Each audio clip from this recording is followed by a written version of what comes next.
Assalamualaikum warahmatullahi wabarakatuh. Obsesi obrolan sehat sahur dini hari. Alhamdulillah pagi ini hadir lagi bersua menyapa Anda semuanya di 94,2 Gemasri FM maupun di channel YouTube-nya RSU Muhammadiyah maupun juga di channel YouTube-nya Gemasri FM.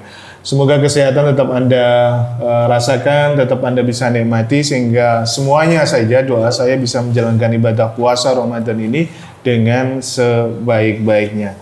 Teman obsesi pagi ini akan melanjutkan tema kemarin, yakni terkait dengan amankah cek darah saat puasa, dan alhamdulillah Dr. Dhani Farida SPPK, spesialis patologi klinik, sudah hadir bersama dengan kita kembali. Assalamualaikum warahmatullahi wabarakatuh, dokter. Waalaikumsalam warahmatullahi wabarakatuh. Alhamdulillah sehat, bisa bersua lagi. Gimana kabarnya Mas Ari? Sama, sehat. Alhamdulillah, sehat lancar selalu perjalanan ya. Alhamdulillah lancar. Baik, okay. Itu teman, dan kalau ada beberapa pertanyaan, ya kemarin ada beberapa pertanyaan yang berkaitan dengan materi, barangkali silahkan Anda bisa tuliskan saja di kolom komentar, baik di channel YouTube-nya Gemasria maupun di channel YouTube-nya RSU Muhammadiyah. Nanti insya Allah sekali-kali, saya tidak janji akan kita cek terus ya, sekali-kali nanti akan kita coba cek, dan apabila memungkinkan tentu nanti akan kita sampaikan ke Dr. Dhani. Dok, kemarin kita sudah sampai pada bahasan kenapa saat pengambilan darah ada beberapa itu yang harus berpuasa terlebih dahulu ya, Dok ya? Iya, betul Mas Ari. Ada apa sebenarnya? Kenapa harus seperti itu? Harus kita coba refresh ulang lagi. Iya, oke. Yang paling utama itu memang yang memerlukan puasa itu pemeriksaan lipid profile. Jadi kolesterol itu mengharuskan memang puasa ya? Puasa. Berapa lama itu? Minimal 8 jam. Oke. Ya, tujuannya sebenarnya ya karena metode pemeriksaan yang saat ini berkembang itu ternyata tidak hanya kolesterol saja yang terukur oleh alat, tetapi ada kilomikron. Ya, kilomikron itu pecahan dari makanan yang masuk ke lambung. Ya. Setelah makanan masuk ke lambung terurai, itu ada namanya kilomikron. Jadi kilomikron ini yang ikut terukur oleh alat menjadi kolesterol. Sehingga kita harus puasa dulu 8 jam karena proses hilangnya kilomikron di sirkulasi itu hilangnya 6-8 jam. Ya, itu tujuannya. Ya mungkin nanti ke depannya ada metode baru lagi, kita juga enggak tahu ya, yang akhirnya enggak perlu puasa lagi gitu karena sudah yang benar-benar diperiksa kolesterol, tidak kilomikronnya tidak ikut terhitung. Itu bisa saja nanti. Tapi saat ini memang perkembangan untuk pemeriksaan lipid profile kita masih butuh puasa 8 jam untuk menghilangkan kandungan kilomikron di sirkulasi. Dok, saya coba ingin pertegas lagi ya ini ya. Kalau misalkan dokter menyarankan, oh ini puasa dulu sebelum pengambilan darah. Nah biasanya nyuwun saya, biasanya beberapa pasien kan nyuwun saya dalam tanda petik agak mengabaikan mungkin ya, agak mengabaikan. Puasa itu dalam pengertian apa sih sebenarnya? Saat 8 jam itu apakah ya puasa seperti puasa kita tidak makan dan minum atau boleh konsumsi untuk beberapa hal? Iya, semua yang mengandung bahan itu tidak boleh masuk. Maksudnya jadi bahan? Yang ya mungkin bahan pemanis atau bahan makanan atau bahan apapun. Jadi yang netral yang boleh yaitu air putih saja. Boleh. Boleh. Kalau air putih saja boleh. Boleh. Karena netral kan, tidak ada kandungan apapun, hanya mineral aja gitu. Rentang waktu, Dok. Nah, rentang waktu apakah 8 jam ini harus benar-benar 8 jam nih? Iya, minimal. Oh, gitu ya. Iya. Kalau misalkan tidak bisa tercapai, ya kita kan karena nggak tahu ya pasien atau yang mau periksa tersebut makannya berapa banyak ya, mengandung kalori berapa, karbohidrat berapa, kita kan nggak tahu. Jadi untuk mengantisipasi hasil yang tidak akurat terpengaruh oleh makanan tadi, akhirnya kita harus sarankan puasa dulu. Itu kalau memang terpaksa, misalkan tidak puasa pasiennya, kita bisa kasih catatan di bawahnya bahwa sampel pasien ini dalam kondisi tidak puasa. Jadi dokter pengirim ataupun dokter yang nanti dituju pasien untuk konsultasi itu nanti tahu gitu. Tapi dok, akurasinya gimana dok? Tadi sempat lagi akurasinya apabila seseorang diharuskan untuk puasa, tapi tidak melakukan puasa. Apakah ini berpengaruh di akurasi? Jelas. Harusnya pengaruh.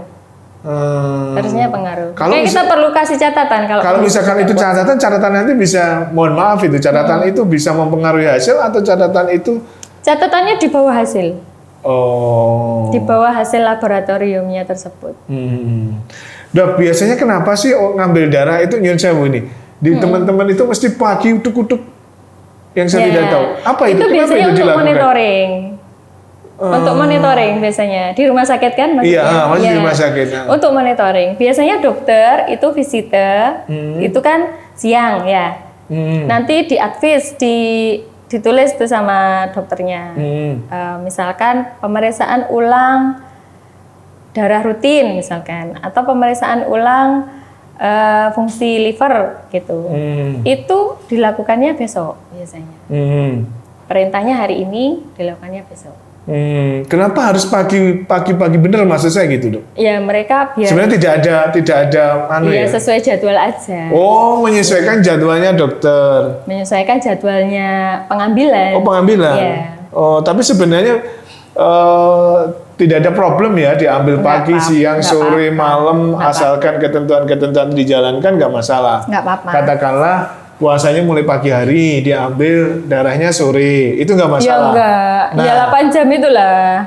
Iya maksud saya 8 jam, maksudnya ya pagi, katakanlah jam berapa nih? Jam 6, jam 6 mulai puasa, kemudian 8 jam berikutnya kan sudah sore nih, boleh kayak gitu? Boleh, nggak apa-apa. Kita tetap menyesuaikan kondisi pasien.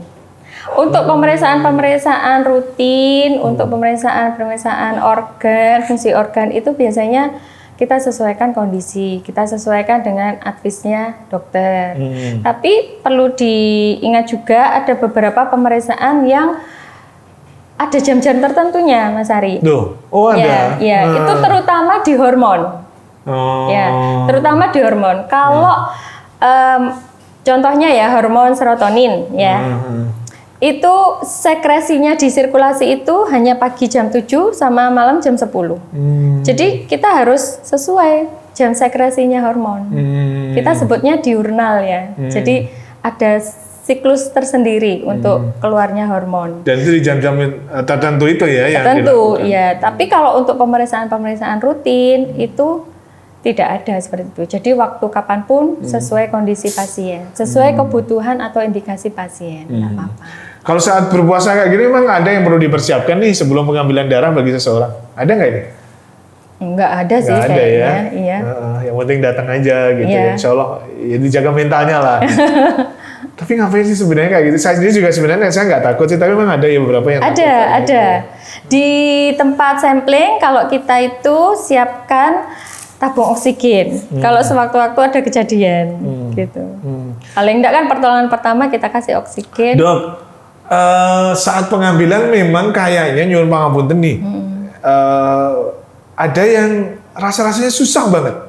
Ya, itu tergantung. Ada yang kalau saya alhamdulillah gampang lah. Penanya ya. Tapi dia waduh kayaknya nggak ketemu, coblos sekali nggak kita mengambil sampelnya itu kan di pembuluh darah vena ya. Pembuluh darah vena yang pemeriksaan rutin. Tetapi ada beberapa sampel yang kita butuhkan dari pembuluh darah arteri, seperti blood gas analysis. Untuk menilai keseimbangan asam basa tubuh, itu kita perlu ambil sampelnya di arteri. Kalau arteri itu kan memang letaknya lebih di dalam. Jadi butuh keahlian khusus juga. Butuh pengalaman, skill. Tapi kalau pembuluh darah vena itu lebih superficial, lebih terlihat. Lebih gampang ya? Ya, apalagi yang putih-putih itu kulitnya, jadi pembuluh venanya kelihatan tuh, kayak biru-biru, hijau itu. Nah, tergantung mudah tidaknya tergantung itu, Mas Ari. Faktor usia bisa nggak? Faktor usia. Mudah tidak ya? Karena kan anak-anak sama orang dewasa, orang sepuh gitu.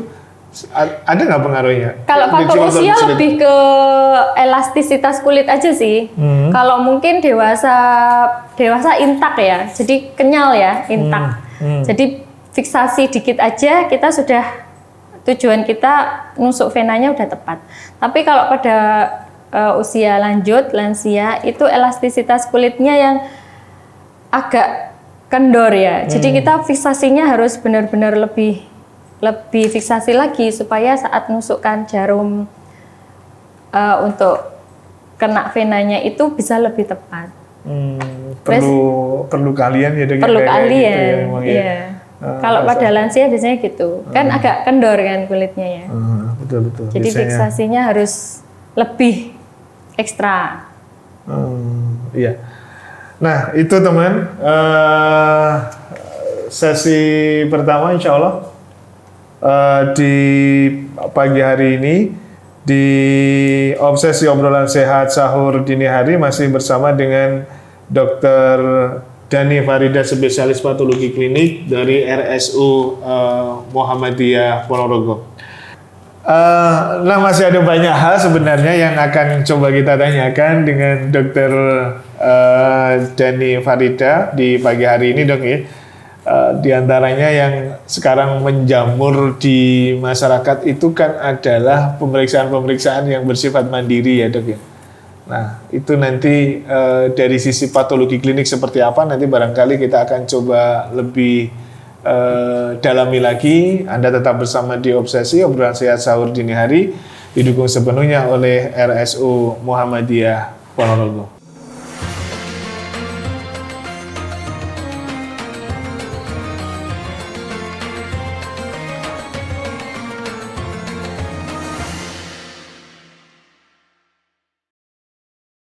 Baik, kita lanjut lagi masih di Obsesi Obrolan Sehat Sahur Dini Hari dan masih bersama dengan Dr. Dani Farida, spesialis patologi klinik. Kita lanjut lagi dok ya. Oke. Masih ada kesempatan untuk kita bisa berbagi bersama dengan yang pagi hari ini sedang menikmati sahur bersama dengan seluruh keluarganya ya. Yang sudah sahur ya, jangan lupa berdoa melaksanakan ibadah puasa esok hari ya. Itu saya mengingatkan itu aja. Oke. Kita lanjut lagi di bahasan kita, amankah cek darah saat berpuasa. Dok, tadi kita sudah sampai pada pengambilan sampel dan sebagainya. Nah, sekarang ini dok yang ingin saya tanyakan, dok. Sekarang ini kan banyak masyarakat yang memiliki alat-alat itu, dok. Yang sedang memiliki alat untuk cek darah dan sebagainya. Cek gula darah biasanya. Cek gula darah, kolesterol, kemudian satunya lagi asam urat. Nah, dengan tidak mengurangi rasa hormat ya dok ya, kita maksud saya dengan tidak mengurangi rasa hormat terhadap itu, bagaimana posisinya itu menurut teman-teman di patologi klinik? Ya, enggak apa-apa. Jadi itu pemeriksaan yang dilakukan sendiri ya, monitoring untuk diri sendiri ya. Jadi biasanya pasien-pasien yang punya penyakit diabetes ya, dia harus rutin cek gula darah ya.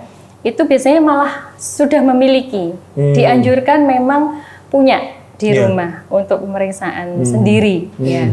Nah tentunya kembali lagi ke tujuan pemeriksaan laborat itu sendiri ya. Di laboratorium itu kita punya tujuan, apakah itu pemeriksaan untuk diagnostik ya, untuk menentukan suatu penegakan penyakit, ataukah untuk monitoring atau follow up ya, atau bisa saja pemeriksaan itu bertujuan untuk prognosa. Oh beda-beda ya? Beda-beda. Okay. Ya, beda-beda. Nah, perbedaan tujuan ini otomatis membedakan metode pemeriksaannya. Ya, kalau untuk ini di patologi klinik sendiri sudah berbeda kayak gini ya? Iya, sudah berbeda. Ibaratnya gini, kalau laboratorium itu ya, kita kan mau melihat kandungan kadarnya yang di darah ya, entah itu di darah, di urin, atau di cairan pleura tadi, di cairan asites tadi, atau cairan otak, cairan sendi ya, apapun cairan yang akan diperiksa, kita kan intinya mau melihat kadarnya berapa. Kita ibaratnya seperti mau nimbang emas. Kita nimbang emas, kita pakai timbangan emas dong. Gak mungkin kita nimbang emas pakai timbangan beras, pasti tidak bisa terdeteksi. Nah itulah fungsi kita, menentukan timbangan mana yang pas untuk melihat kadarnya yang ada di sampel ini. Gitu. Itu kita sebut metode. Jadi timbangan itu tadi metodenya. Kita memilihkan. Sama seperti yang tujuan pemeriksaan laboratorium tadi. Untuk diagnostik, monitoring, atau follow up, atau untuk prognosa. Nah, yang dimaksud Mas Ari tadi untuk pemeriksaan yang menggunakan alat-alat yang diperiksa sendiri ya, stick kan? Itu ya. Nah, itu untuk monitoring saja. Oh, untuk monitoring saja. Atau follow up saja. Tidak akurat untuk diagnostik, betul. Karena metodenya sudah berbeda. Iya. Nah, boleh nggak dok saya tanya? Ya. Akurasinya seperti apa sih sebenarnya? Nyesel katakanlah ini, ya oke ini monitoring kan? Ini monitoring lah, ini bersifat monitoring. Katakanlah di alat itu katakanlah gula darah 150.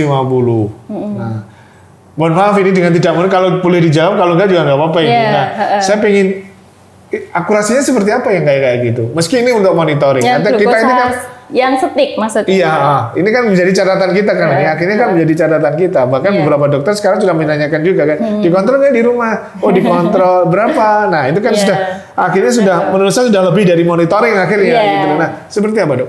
Ya, memang namanya monitoring itu kita kan mengantisipasi jangan sampai jatuh ke kondisi lebih buruk.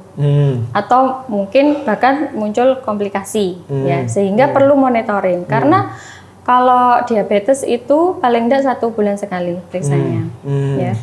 Nah, kalau pemeriksaan sendiri di rumah itu kan lebih efisien, ya lebih efisien. Pasien juga tidak wira-wiri ke rumah sakit, ya. Baru nanti kontrol saja yang ke rumah sakit. Nah, kalau terkait akurasi itu tadi. Nah, maksudnya kalau hasilnya segitu itu bisa jadi, mohon maaf ini bisa jadi pegangan nggak? Tidak masalah. Untuk monitoring tidak masalah. Oh, tidak masalah ya. Masalah. Jadi kita yakin saja, berarti kita 150 benar nih. Tidak gitu masalah. Ya. Mungkin standar deviasi yang bisa kita terima itu plus minus 2. Jadi maksudnya, dalam artian namanya alat itu kan mesti ada nilai min-nya ya, nilai tengahnya ya, akurasinya ya.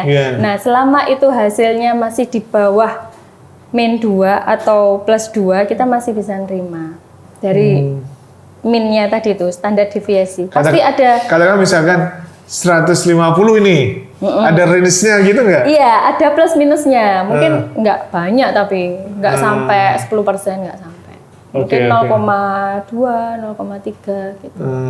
Nah, kembali lagi untuk diagnostik, itu selain kita memilihkan metode untuk diagnostik, metode ini juga harus sesuai dengan kriteria yang sudah ditetapkan. Kriteria apa nih? Seperti diabetes, itu kita mengacu ke kriteria Perhimpunan Penyakit Endokrin. Gitu. Jadi punya panduan masing-masing. Punya panduan masing-masing. Kita nggak sembarangan untuk menentukan pasien ini gagal ginjal, pasien ini diabetes. Itu nggak sembarangan.